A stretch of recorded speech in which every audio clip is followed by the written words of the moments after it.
The Bank Directors Summit 2023, which was held in Abuja, is focused on navigating what these bank directors describe as a complex balance between regulation and compliance.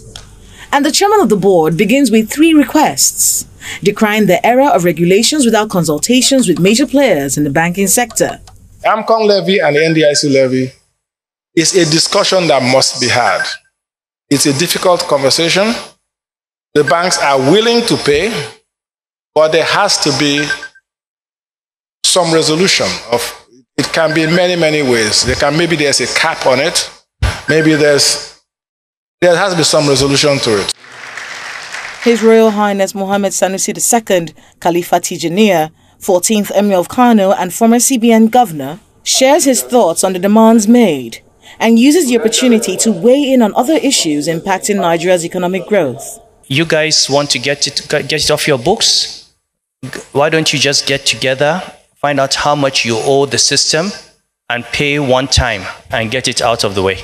When a banking system begins to operate in a manner where the public does not trust it, that system will collapse.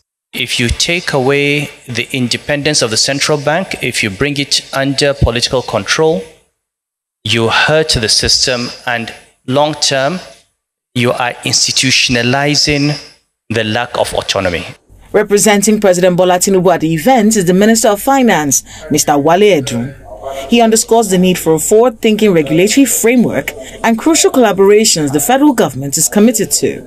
All efforts are being made to bring in funds that will shore up the liquidity of the financial system, of the foreign exchange system, and there's no reason at this stage to feel that the indications that were made earlier have changed in any way. It just takes time. The Bank Directors Summit is an effective forum for representing the interests of bank directors in Nigeria. And participants hope that resolutions met at the end of this summit will help boost growth in the banking sector, reduce the burden on citizens who patronize the sector, and ensure national economic growth.